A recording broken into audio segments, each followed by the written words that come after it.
নমস্কার বন্ধুরা, অর্পিতাস গার্ডেনে তোমাদের সবাইকে স্বাগত। আজ আমি তোমাদের সাথে গাছের একটি বিশেষ খাবার নিয়ে আলোচনা করব। খুব কম খরচে সম্পূর্ণ অর্গানিক একটি খাবার, যেটা সহজেই বাড়িতে বানিয়ে ফেলা যায়। এটি গাছের বুস্টার টনিক। গাছে ম্যাজিকের মতো কাজ করে। যে কোনো গাছে আমরা এই খাবারটা ব্যবহার করতে পারি। সেটা ফুল গাছ, ফল গাছ, সবজি গাছ বা যে কোনো ভেষজ গাছেও আমরা এই সারটা ব্যবহার করতে পারি। বাগান করার জন্য সবসময় যে দাম দিয়ে রাসায়নিক সার কিনে গাছে দিতে হবে তা কিন্তু একদম নয়।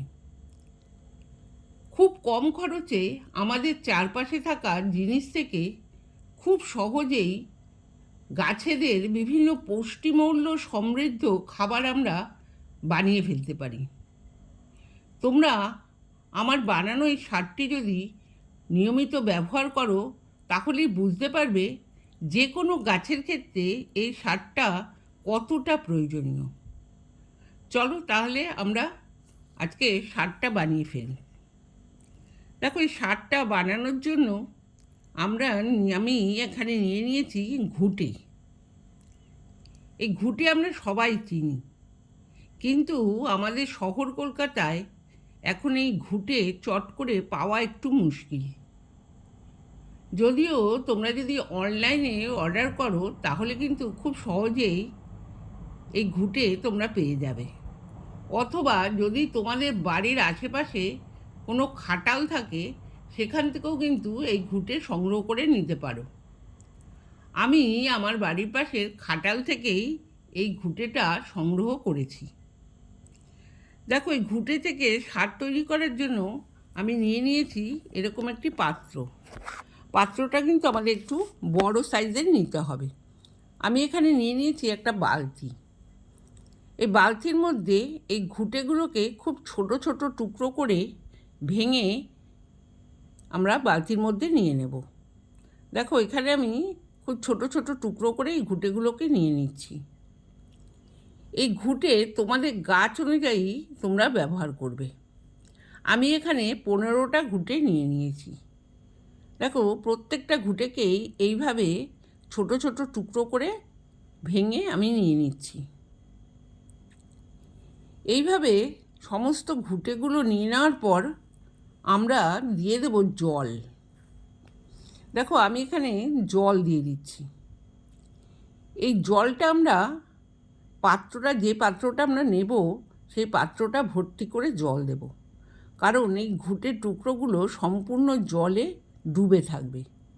দেখো, আমি এখানে বেশ অনেকটা পুরো পাত্রটা ভর্তি করেই জল নিচ্ছি। আর এই ঘুঁটের টুকরোগুলো যাতে জলে ডুবে থাকে সেদিকটা কিন্তু আমাদের খেয়াল রাখতে হবে।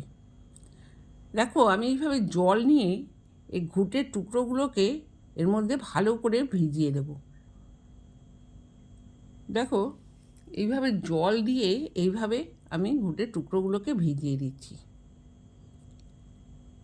এইভাবে ভিজিয়ে দেওয়ার পর এবং পাত্রটা ভর্তি করে জল নিয়ে নেওয়ার পর আমরা এই পাত্রটাকে দেখো সুন্দর করে ঢেকে দেব।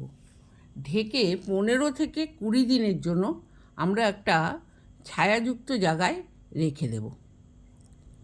কিন্তু এই 15 থেকে 20 দিন রেখে দেওয়ার মাঝে মাঝে আমরা এইভাবে একটা লাঠির সাহায্যে এই মিশ্রণটাকে নেড়ে দেব। দেখো, জলের কালারটা কিন্তু চেঞ্জ হয়ে যাচ্ছে। দেখো, এইভাবে নেড়ে আমরা আবার ঢাকা দিয়ে রেখে দেব। দেখো, এইভাবে রেখে দেওয়ার পর ঠিক 15-20 দিন পর দেখো এই ঘুঁটে ভেজানো জলের মিশ্রণটার কালারটাও এরকম হয়ে যাবে। দেখো, এখন আমি এরকম একটা পাত্র নিয়ে নিয়েছি। এই পাত্রের মধ্যে আমরা যে জল দিয়ে ভিজিয়েছিলাম ঘুঁটের টুকরোগুলো কিন্তু নিচে পড়ে গেছে আর জলটা এইভাবে ওপরে রয়েছে। আমরা এই জলটাকে আলাদা করে নেব। দেখো, এখানে আমি ঘুঁটে ভেজানো যে জলটা সেই জলটা এই পাত্রের মধ্যে নিয়ে নিচ্ছি। দেখো, আমি সম্পূর্ণ জলটা এইভাবে এই পাত্রের মধ্যে নিয়ে নিলাম। এই জলটাও কিন্তু আমরা গাছে দেব। এটাই আমাদের তরল জৈব সার হিসেবে আমরা গাছে ব্যবহার করব।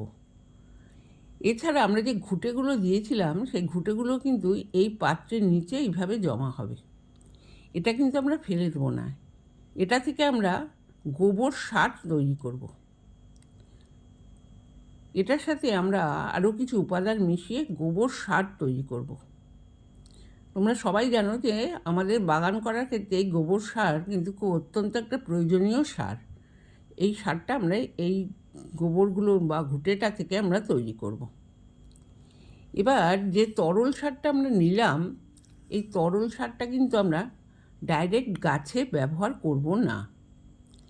এই তরল সারটা ব্যবহার করার জন্য আমরা কি করব? দেখো, আমি এখানে আবার একটা পাত্র নিয়ে নিয়েছি। এই পাত্রের মধ্যে আমরা আমার যে পাত্রটা করে আমি নিচ্ছি অর্থাৎ মগটা, এই মগের 1 মগ এই গোবর জল বা ঘুঁটে ভেজানো জল আমরা নিয়ে নেব। আর এই জল 1 ভাগ নেওয়ার সাথে সাথে আমরা কিন্তু আরও 4 মগ জল, যে নর্মাল জল, আমরা এর সাথে মেশাবো। আমরা খুব পাতলা করে কিন্তু এটা আমরা গাছে ব্যবহার করব। দেখো, এখানে আমি 4 মগ আরও নর্মাল জল নিয়ে নিচ্ছি। এই যে আমরা ঘুঁটে থেকে যে জলটা পেলাম, এই ঘুঁটে ভেজানো জলে নাইট্রোজেনের পরিমাণ খুব বেশি থাকে। এছাড়া থাকে ফসফরাস, পটাশিয়াম, ম্যাগনেসিয়াম, সালফার, এরকম বিভিন্ন নিউট্রিয়েন্ট থাকে, যা গাছের কিন্তু অত্যন্ত প্রয়োজনীয়।